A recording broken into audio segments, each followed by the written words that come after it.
Bakit conscious ka sa kasalanan? Ginagawa mo pa yung kasalanan, conscious ka na ng kasalanan yun. Kasi merong isang kapangyarihang nanunukso sa'yo para gawin yun, para bang masarap, para bang ganito. Yung asawa mo, para wala kang kasalanan, dapat doon ka sa asawa mo. Bakit gusto mo ibang babae? Bakit? May nag-uudyo kasi na para bang sinasabi sa'yo, masarap yung ibang babae kaysa doon sa asawa mo. Samantalang hindi totoo yun, pareho lang yun. Alam niyo kung bakit pareho? Subukan mo yung asawa mo, hiwalayan mo. Magugustuhan naman ng ibang lalaki yun. Yung pinagsawaan mo asawa, pwedeng magustuhan ng iba. Ganon din sa lalaki. Kung ayaw mo na doon sa asawa mo, meron namang makakagusto ron. Bakit ganon? Kasi nga, may nagbibigay sa tao ng pagnanasang gumawa ng kasalanan. Yung nga si Satanas yung panunukso ni Satanas. Kaya ang nangyayari tuloy sa panahon ng kautusan ni Moises, bagaman ang kautusan ay banal at ang utos ay banal, matuwid at mabuti, nalalabag pa rin ang tao dahil sa may panunukso. Merong sa likod noon ng kautusan, may nanunukso na Satanas para labagin mo yung kautusan. Yun nga yung sinasabi ng apostol na si Pablo na kapangyarihan ng kasalanan.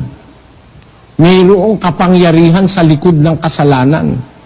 Yun si Satanas na ayaw mong magkasala, inuudyukan ka para nga mag-inflict ng death, para maglagay ng kamatayan sa'yo na nasa kanya. Gusto niya maitawid sa'yo. Parang may venom. Parang ganito, yung kautusan parang anti-venom yan antidote. Parang pangontra sa, ano ba yung venom? Pangontra sa kamandag. Yung kautusan, kontra yun sa kamandag ni Satanas. Kaya lang, yung layo ng kautusan ni Moises, hindi natupad na kontrahin yung kamandag ni Satanas. Kasi, meron ngang kapangyarihan yung kasalanan, alam mo nang masama, nagagawa mo pa, dahil doon sa kapangyarihang nasa likod ng kasalanan. Kaya, ang sabi ni Pablo, ano ang kahilingan ng kautusan, hindi natupad sa Israel. Basahin natin. Ganito ang ating mababasa. 8:4 ng Roma. Upang ang kahilingan ng kautusan ay matupad sa atin, na hindi nangagsisilakad ayon sa laman, kundi ayon sa Espiritu. Alam nyo kung saan lang magaganap ang kahilingan ng kautusan? Kay Kristo, sa iglesia. Kaya sabi niya, upang ang kahilingan ng kautusan matupad sa atin, sa iglesia nagsasalita si Pablo. At dapat din nating malaman, bakit ba tayo nakakalabag? Alam naman nating masama, nagagawa natin. May kapangyarihan ng kasalanan, si Satanas ang nasa likod niyan. Ibubuyo ka ng ibubuyo. Alam mo lang ang masama yung pangangalon niya, nangangalon niya ka pa rin. Teka, masarap kasi, masarap sa laman. Para bang pag nakatikim ka ng ibang babae, masarap. Pareho lang yun Pareho lang sa asawa mo yun. Kasi naman ikaw yung asawa ko Mabanghi-panghi na Hindi paliguin mo. Pag tinatamad maligo kung sa bulutan mo at dalhin mo sa banyo, at ikaw ang magpaligo. Pagtapos tambakan mo ng pabango. Hindi ka pa nagkasala. Di ba? Tingnan nyo yung mga nang-re-rape. Yung mga nang-re-rape daw, pag pangit yung babae, tinatakpan na lang yung muka. Ang tawag nila doon? Ang tawag? Tatakpan daw ng dyaryo yung pagmumuka, saka re-rapin yung pang. Nakaraos. Ikaw, may asawa ka naman, ba't ka mangangalon niya? Bakit? Para sa laman, masarap yun Alam nyo yung sinasabi sa kawikaan, totoo yun Sabi ng kawikaan, yun daw tinapay na kinakain sa lihim, masarap. Basahin natin yung kawikaan, Sis Luz. Ang mga nakaw na tubig ay matamis, at ang tinapay na kinakain sa lihim ay masarap. Ngunit, nagbigay ng sarap doon. Maisip ka, yung nakaw na tubig matamis.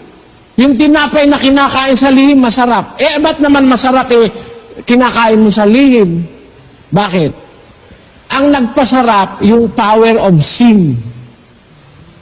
Yung kapangyarihan ng kasalanan, yun ang nagpasarap doon. Pero, kung hindi sa kapangyarihan ng kasalanan, pareho lang naman tinapay yun Pwede ka namang kumain ng tinapay, may palaman pa na hindi mo ninakaw. Magtrabaho ka lang. Pero bakit masarap yung tinapay kahit walang palaman pagkakakain sa lihim? Kasi gumawa ka ng masama Ang nagpapasarap, the thought of it. The thought of it. Yung kapangyarihan ng kasalanan sa likod ng paglabag. Si Satanas yun. Kaya para bang masarap ng babae, masarap ng lalaki, masarap magsugal, masarap mag-adik. Masarap talaga. Pag nakita raw yung mga nakahit-hit ng marijuana, pinauuwi ng tatay sabi, ay, umuwi ka sa bahay. Sabi raw sa tatay, ginaganon ng tatay niya. Pala nakamarijuana. Pinapauwi, tinawanan yung tatay niya. At namumula ang mata. Bakit? Nakamarijuana Inyo? Bakit yung mga nagda-drug addicts para kang feeling nila sila si Superman, pwedeng tumalon sa 15th floor? Dahil doon sa kapangyarihan ng kasalanan. Tanong nyo kay Brad Sunny, alam niya yun.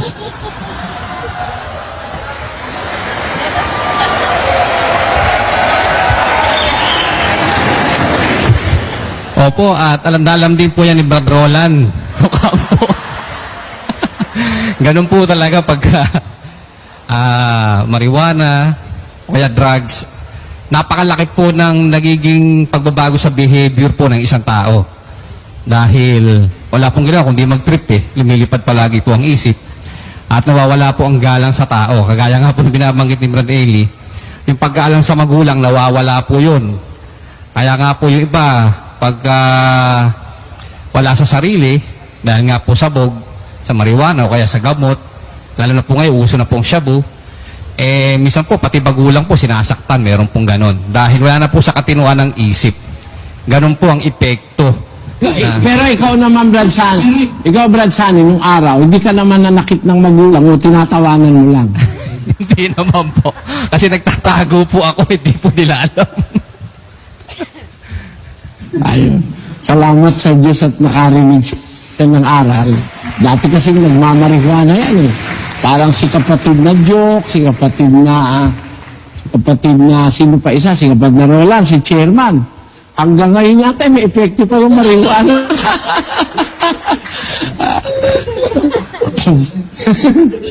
Kaya, yung bagay na yan, mga kapatid, maiisip mo, ano ang nagpasarap sa tinapay na kinakain sa lihim? Ano ang nagpasarap sa pangangalon niya, sa panlalalaki, sa pambababae?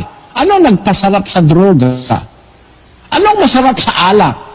Ang alak ay mapait Kung pag-uusapan lang yung reality ng taste bud natin, yung ating tawag dun sa paladar yun dito, ang tawag dun paladar no? Yung taste buds natin, ano ba masarap sa alak? Ang pait ng alak. Pero ba't gustong-gusto ng tao?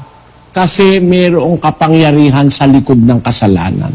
Kaya sabi ni Pablo nung maging aware siya sa kautusan, nung makilala ko ikaw ang kautusan, gumawa sa aking laman ng sari-saring pita. Bakit? May kapangyarihan sa likod ng kasalanan. Si Satanas yun, mga kapatid. Ngayon, alam natin na si Satanas ay namatay na sa harap ng Diyos. Ang inio-offer niya sa atin kamatayan, bakit naman tayo magpapakamatay, mga kapatid? Bakit ka magpapakalulong sa bisyo? Bakit ka magpapakalulong sa paglabag sa Diyos? You will suffer the same fate. You will suffer also, ultimately, the same penalty that was meant by God for Satan. Bakit natin pinag-aaralan ng bagay na ito, mga kapatid? Para makita ninyo na ang paglabag sa Diyos, kahit sino pa ang lumabag, kahit pa yung mga anghel, mga kerubin, ay magsasuffer ng penalty of disobedience. Kahit kerubin pa, hindi ko mo ang anghel ay malakas ang kapangyarihan, mataas, libre sila. Lalo naman tayong mga tao, mga kapatid. Kaya ang masasabi ko sa inyo, sana maintindihan ninyo na pinag-aaralan natin ito para maging antidote, para kumbaga, ano ba tawag doon? Parang bakuna. Para wag tayong ma-inflict nung kamatayang gustong i-inflict ni Satanas sa inyo at sa atin. Pagmasdan nyo, mga kapatid, kung hindi totoo ito, spiritually mararamdaman nyo ito deep within your heart and your conscience. Bakit ang kasalanan alam mo namang ikamamatay, masarap gawin. Ba't para bang enjoy ka pagka gumagawa ka ng kasalanan na enjoy ng tao? Masarap kasi sa laman yun Magsugal ka, masarap yun There is thrill sa sugal. Lalo na pag ang pustahan ay kalahating milyon. May thrill dun Kaya yung mga nagsusugal, di makaalis-alis, gutom na. Maiihi na, hindi makaalis Minsan, di na nga kumakain. Kaya yung tiyahing kong sugarol, taga-Caloocan, na-ulcer sa kasusugal. Ang katabi, isang baso ng kape at saka sigarilyo. Sugal lang, sugal maghapon. Maraming pere. Ayun, nadali siya. Bakit? Laging gutom, laging kapilang at saka kapit sigarilyo. Ayun na nangyari. Nadali siya. Pero, bakit pagtatakahan mo? Pagka gumagawa ka ng mabuti, nagutom ka, iiwan mo muna at saka kakakain. Pero bakit pagkakasalanan ng ginagawa mo, hindi balik ka magutom? At tingnan niyo yun ang boboso. Kahit kagatin ng lamok yun masarap ng boso di ba sa ilalim ng kumoy ng boboso, kahit kagatin ng lamok, kahit tukain niyo ng kahit ano ron, para bang wala siyang pakialam dahil pakiramdam niya napakasarap ng mamboso Bakit ganon? Ano naging sarap doon? Yung kapangyarihan ng kasalanan, si Satanas nasa likod nun, mga kapatid. Kaya, meron na tayong halimbawa na ang paglabag sa Diyos, kahit kirubin pa ang lumabag, paparusahan gaya ni Satanas. Bakit tayo susunod? Why do we have to follow suit? Why do we have to traverse the way that Satan have traversed? We must not do that. Iwasan natin, mga kapatid. Ang pagsunod sa kay Satanas ay pagkaranas din ng kamatayan. Alam nyo, kung mamamatay ka lang sa laman, okay lang yun bubuhayin ka naman uli Pero ang napakasama, yung mamatay ka sa espiritu. Yung totally alienated ka sa Diyos, mahiwalay ka sa Diyos. Napakasama nun. Pero meron akong tanong sa inyo, mga kapatid. Bakit ang hatol sa paglabag ay ipinapaalam agad ng Diyos? Ngunit, di naman agad isinasagawa yung hatol. Di ba, pagka lumabag ka, pinapaalam ng Diyos yung penalty o yung hatol, Pero hindi niya agad isinasagawa yung hatol. Alamin natin bakit. Sa 3:9 ng ikalawang Pedro. Hindi mapagpaliban ang Panginoon tungkol sa kanyang pangako, na gaya ng pagpapalibang ipinalalagay ng iba, kundi mapagpahinuhod sa inyo, na hindi niya ibig na sino man ay mapahamak, kundi ang lahat ay magsipagsisi.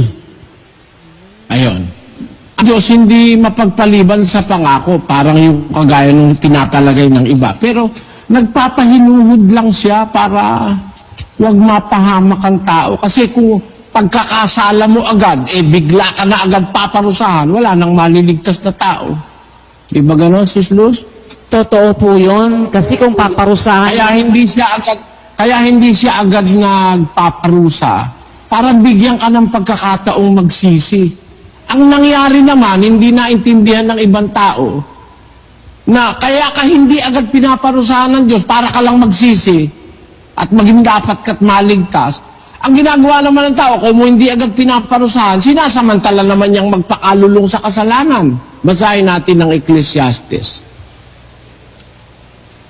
Sapagkat ang hatol laban sa masamang gawa ay hindi isinasagawa agad, kaya't ang puso ng mga anak ng mga tao ay lubos na nangalalagak sa paggawa ng kasamaan. Kung agad hindi binaparusa agad ng Diyos yung parusa niya, ang ginagawa ng iba, sinasamantala naman, naglubos na nalalagak ang kanilang puso sa paggawa ng kasamaan. Tingnan niyo, hindi natin naintindihan ng Diyos, mga kapatid. Kaya hindi siya agad nagpaparusa para kung magkasala ka, ma-realize mo na yung kasalanan ginawa mo yung masama, makapagsisi ka at mapatawad ka ng Diyos. Kaya pala hindi agad siya nagpaparusa. Hindi agad-agad na pag nangalo niya ka, inadikit ka na hindi na maalis. Halimbawa, nagnakaw ka ng manok, yung kamay mo inadikit doon sa manok, hindi na maalis. Wala lang magnanakaw. O kaya, halimbawa, nangalo niya ka, nakipagkita ka sa hindi mo asawa, nung magsiping kayo, hindi na kayo magkahiwalay, nagkadikit na kayo, wala nang mangangalo niya nun, dahil kitang huling-huli ka agad nun eh. Di ba gano'n, Sis Luz? Totoo po yun. Ang gusto ng Diyos, kaya hindi ka agad pinaparusahan para magsisik at maligtas ka, maging dapat ka sa Kanya. Ang nangyayari naman sa tao, kung hindi agad parusa, inuulit-ulit naman niya yung kanyang kasamaan. Bakit? May Satanas na nagpapagawa sa kanya noon. Dapat maintindihan natin ito mga kapatid. Kaya hindi agad nagpaparusa ang Diyos, binibigyan ka ng panahon ng pagsisisi para ka maligtas. Ang ginagawa ng iba, pinagsasamantalahan yung kabutihan ng Diyos na kung hindi siya agad pinaparusahan, inuulit-ulit niya yung kasalanan. Doon ngayon namumunga ng kamatayan, Sis Luz. Opo. Yun ang ginagawang sasakyan o bihikulo ni Satanas para patayin ka. Yung leniency ng Diyos, yung pagbibigay sa iyo ng Diyos ng pagkakataong makapagsisi, sinasamantala naman ni Satanas para sabihin, ulitin mo. Wala namang epekto. Hindi ka naman pinaparusahan pa eh. Ulitin mo na ulitin. Ngayon ang nangyayari. Di ba ganon, Sis Luz? Totoo po yun. Kung ang Diyos lang... Alam mo ba, kapatid na Luz, na pati anghel, binibigyan din ng Diyos ng karapatang magsisi? Pati po anghel? Oo. Kasi para fair, kung ang tao binibigyan niya ng pagkakataon ng pagsisisi, ang anghel din binibigyan niya ng pagkakataong magsisi. Ayun. Paano po yung mga anghel yung kinulong?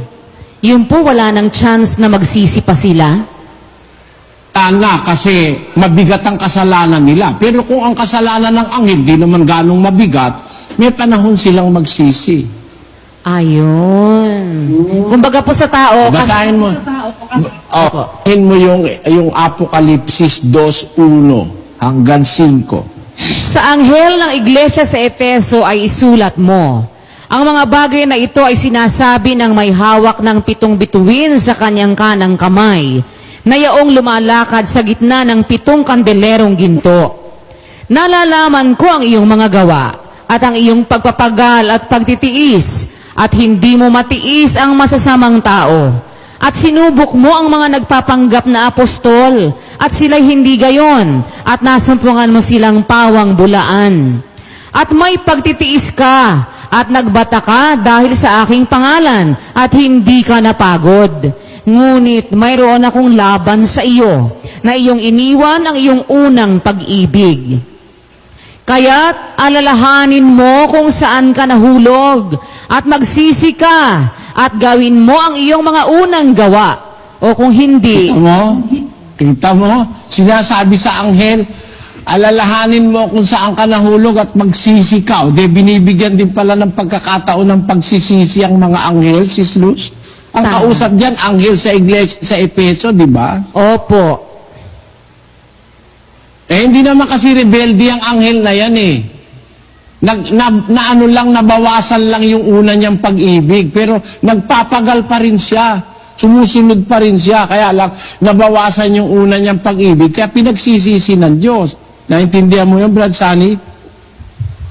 Opo, kapatid na Eli, na yung pong una kasi, akala po namin, pag-aanghel, kung may mas malakas ang kapangyarihan kaysa sa mga tao, eh pagka nagkasala, automatic, hindi na po pinatatawad ng Diyos.